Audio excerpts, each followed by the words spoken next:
eu sou o professor Ângelo Cortelazzo. Essa é a segunda aula da disciplina de Células e Tecidos do curso de Licenciatura em Biologia da Univesp. E hoje nós vamos falar sobre carboidratos e lipídios, e eu começo já com carboidratos, que o nome, na verdade, se origina da ideia de que seriam carbono hidratado, né?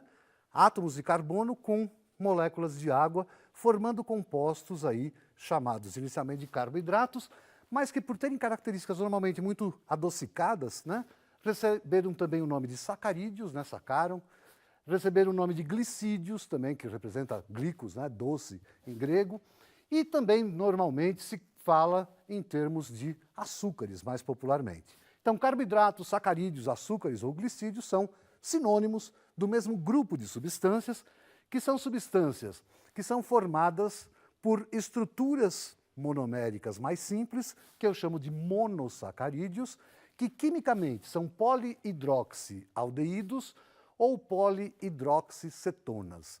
Lembrando, hidroxila lembra álcool, né? Então tem vários álcoois. E aldeído é a C-O na ponta da cadeia ou a C-O no meio da cadeia, como vimos aí nas funções orgânicas na aula anterior. Em geral, eles têm sabor doce, e daí o nome, né, de açúcares, de glicídios, de sacarídeos. Os monossacarídeos se combinam 2, 3, 4 e formam oligosacarídeos, que são açúcares com 2 a 20 monômeros, monossacarídeos, né, e que, portanto, podem ser quebrados, né, em monossacarídeos. E se essa polimerização for maior do que 20, eu tenho então os polissacarídeos, que têm de 20 até milhares de resíduos de monossacarídeos. E se o monossacarídeo for de um único tipo, eu tenho um homopolissacarídeo. E se ele for de tipos diferentes, eu tenho um heteropolissacarídeo. Porque se o monômero for o mesmo, homopoli, se for diferente, heteropolissacarídeo. Bem, o açúcar, o monossacarídeo mais abundante na natureza é a glicose, né? E a glicose é um açúcar com 6 carbonos, é um aldeído, a C-OH aqui na ponta, e tem hidroxilas, garantindo então a definição. É polihidroxialdeído, tá? E essa molécula está representada aqui, vejam a fórmula, C6H12O6. 6 carbonos e 6 águas, né? Cada água é H2O, multiplicando por 6 dá H12O6. Daí, então, reforçar o carboidrato. Eu coloquei aqui a fórmula plana, sem me preocupar com o ângulo correto das ligações. Mas nós vimos já anteriormente que os ângulos para simples ligação são de 109 graus e para dupla 120 graus. Então, se eu respeito essa angulação, eu vou ter uma coisa mais ou menos assim. A molécula não é retinha, ela é toda retorcida. Além disso, as ligações simples, elas possibilitam que isso gire nas pontas, né? Então eu tenho esta molécula de glicose, ela é muito mais realista do que esta molécula de glicose. E mais do que isso, como eu tenho a hidroxila do penúltimo carbono muito próxima desse oxigênio, ele acaba sendo atraído, o hidrogênio acaba sendo atraído por esse oxigênio e ciclizando a molécula. Então vejam, o hidrogênio pula daqui para cá, essa dupla ligação se rompe e liga a molécula aqui. Então uma coisa que era aberta, fica uma cíclica, uma coisa fechada. Tá? Essa característica, vamos ver de novo, ó. Aqui a glicose aberta, né? Só que aqui a posição desses átomos aqui está diferente, porque isso, como eu falei, está girando. Mas o fenômeno é o mesmo. Esse oxigênio atrai esse hidrogênio, aqui não dá para ver, mas é lá para trás, né, que no quadro aqui é um plano, e isso origina, então, uma molécula cíclica, que é uma estrutura mais estável do que essa estrutura. Então é uma reação de equilíbrio, mas eu tenho muito mais glicoses fechadas do que abertas. A forma fechada é mais estável. E quando fecha, pode fechar com a hidroxila voltada, estão vendo aqui, parece uma cadeirinha? Voltada para cima ou para baixo dessa cadeirinha, ou mais ou menos na mesma direção dessa espreguiçadeira, que acho que vai ficar melhor vista no próximo slide. Ou, em outras palavras, a ciclização de um açúcar leva à formação de 2 isômeros, quer dizer, 2 compostos exatamente com a mesma fórmula, mas com uma estrutura um pouco diferente. O que eu chamo de alfa-glicose e o que eu chamo de beta-glicose. Vejam se melhora aqui. Olhem a representação. A molécula plana, aqui a estrutura fechadinha, né, mais bonitinha. Estão vendo aqui uma espreguiçadeira, uma cadeirinha de praia, de piscina? Né? Aqui a hidroxila está mais ou menos no mesmo plano. Eu tenho a estrutura beta. Aqui a cadeirinha e a hidroxila está perpendicular. Eu tenho a estrutura alfa. Todos os açúcares com 5 e 6 carbonos, que são os mais abundantes, se ciclizam e podem formar, então, alfa ou beta estruturas. Tá? Outros monossacarídeos que vocês vão ouvir, não só na biologia, mas já tem contato aí na vida de vocês, galactose, xilose, frutose, adivinha onde que é bastante, onde ocorre bastante? Os nomes, aliás, são muito decorrentes de onde eles foram identificados pela primeira vez. Então, frutose nas frutas, né? Manose, que são outros açúcares importantes e bastante comuns aí na natureza. Os açúcares podem também ter a sua hidroxila substituída por carboxila, por fosfato, por amina e formar derivados de açúcares que vão ser importantes para modificar as propriedades que esses açúcares têm, se não tem esses grupamentos diferenciados ou se os apresenta. Então eu tenho açúcar carboxilado, aqui é uma glicose carboxilada, então é um ácido glicurônico, aqui uma frutose fosfatada e a frutose 1-fosfato, porque está no carbono 1, são detalhes que vocês verão depois em bioquímica, mas que na biologia celular, nas células e tecidos, nós estamos precisando ter esses conceitos básicos aí para que vocês depois se desenvolvam na disciplina. E os aminados, né, uma glicose com amina, então glicosamina. Os monossacarídeos, como eu falei, eles podem se combinar e formar disacarídeos, que já pode ser considerado um oligômero. Então, uma glicose, mais uma glicose. Adivinha por que está em amarelinho aqui H2O? Porque sai H2O, né, e junta esse oxigênio, gruda aqui. Então, olha lá, a glicose inicial e a glicose seguinte. Unidas, né, era uma alfa-glicose, tá? Então, unidas uma à outra, formando um disacarídeo. Tá? Uma terceira glicose entraria aqui, uma quarta e assim sucessivamente, formando um polímero ou um polissacarídeo. Vamos ver de novo? Perdão.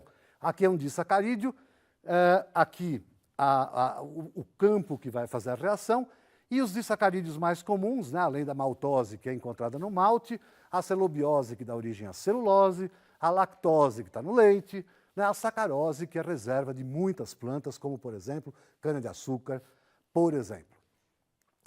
De novo, aqui eu coloquei uma beta-glicose, não uma alfa-glicose, mais uma beta-glicose, de novo, sai água e forma um dímero, agora chamado celobiose, e vejam, como aqui era beta e aqui era alfa, a estrutura geométrica espacial desse dímero é diferente desse. Tá? Isso vai ser importante, nós vamos ver em seguida. Essa molécula é mais angular, essa é mais linear. Tá? A consequência é que os polímeros formados por monômeros alfa são mais angulares. Os polímeros formados por beta-açúcares são mais fibrilares. E daí as propriedades físico-químicas deles, né?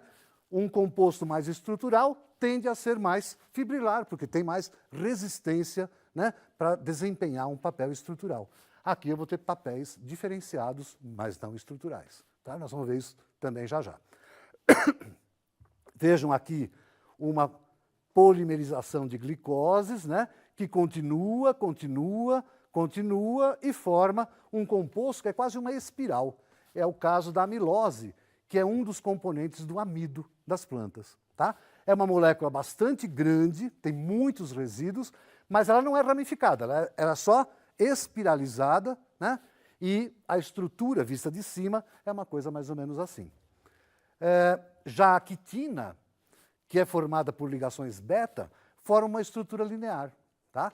E a quitina é um açúcar que é presente, nós vamos ver, no exoesqueleto, né, de insetos, por exemplo. Ele tem um papel estrutural.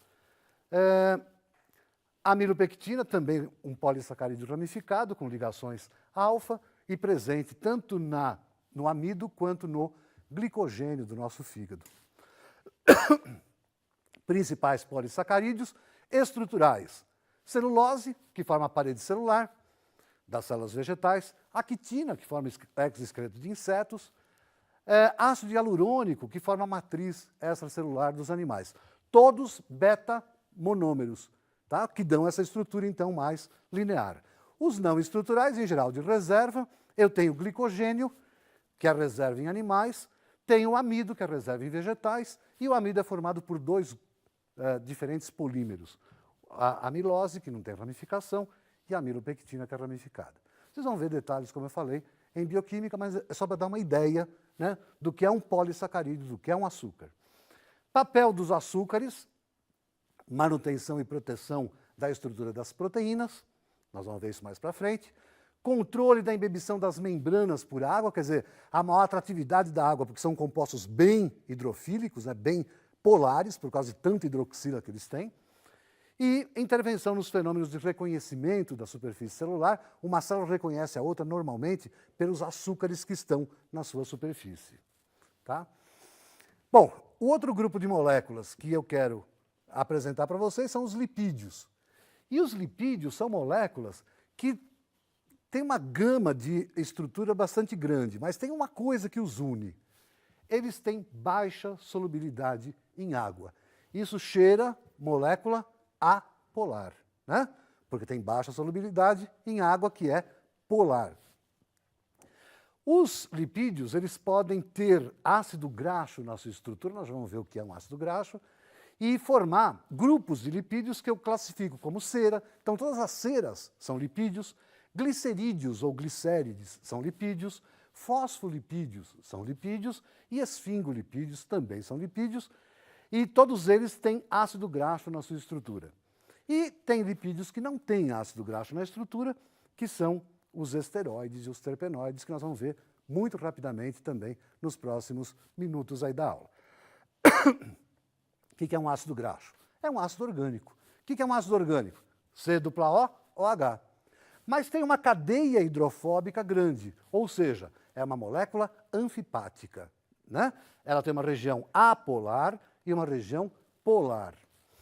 Esta molécula, esta cadeia que ela tem apolar, quanto maior ela for, mais difícil dela fundir ou entrar em ebulição.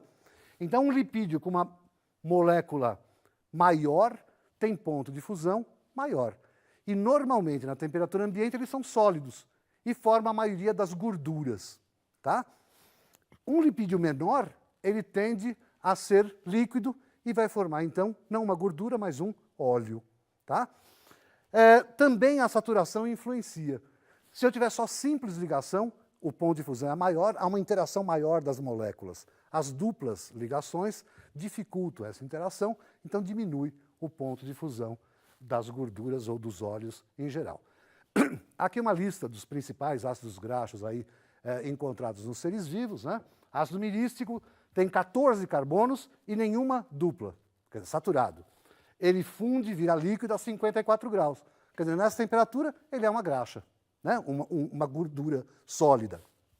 Ácido palmítico, 16 carbonos, só simples. Esteárico, 18, araquídico, 20. Notem que, à medida que aumenta o número de carbonos, aumenta a temperatura de fusão, né? O que é normal. Mais massa para movimentar, para virar líquido. Palmitoleico, 16 carbonos e uma dupla no carbono entre o 9 e o 10. Menos meio. O palmítico era 63. Vejam como diminui. Uma insaturação já faz aí um abaixamento bastante significativo. Oleico, 18 com uma. Linoleico, 18 com duas. Linolênico, 18 com 3. E araquidônico, 20 carbonos com 4 duplas, menos 50 graus. Ele já é líquido. Tá? Uma curiosidade. Quando eu tenho duplas ligações, da última dupla até o final, a química acabou classificando os compostos com a denominação ômega. Então, um ácido graxo, por exemplo, linoleico, tem 12 carbonos em 18. Então, faltam 6 para terminar. Então, esse é um ômega 6. O ácido linolênico, a última ligação é 15, tem 18. Esse é um ômega 3. Então, as gorduras que têm ácidos ômega 3 são ácidos desse tipo aqui. Ômega 6 desse tipo aqui. E esses ômega, está mais ou menos provado, tem estudos que demonstram, né, que esses lipídios, eles na verdade são lipídios essenciais, a gente não consegue fabricar, né, tem que se alimentar deles, e eles são importantes para garantir a prevenção, né, de algumas doenças, principalmente do sistema cardiovascular. Tá? Então, 15 é o que falta para terminar. Ômega 3, ômega 6. Ok? Mais curiosidade. Glicerídeos. Eu tenho, então, um ácido graxo e glicerol, daí o nome glicerídeo. Glicerol é um triálcool. Eu pego, adivinha o que vai formar aqui? A química, a bioquímica é muito simples, porque sempre, na dúvida, você forma água e junto o que sobrou que dá certo. Né? Olha lá, pego uma água e junto o que sobrou. Então, eu tenho glicerol e um ácido graxo ligado. É um monoglicéride, tá? E libera água. É uma molécula anfipática? É. Por quê?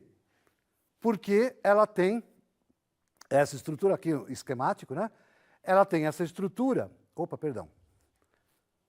ela tem essa estrutura com as hidroxilas que garante uma polaridade muito grande nessa região aqui, que é uma região polar. E essa parte aqui, apolar, molécula anfipática. Aqui, eu posso pegar um monoglicéride, juntar um outro ácido graxo e obter um diglicéride. É uma molécula polar? É uma molécula anfipática? É uma molécula apolar?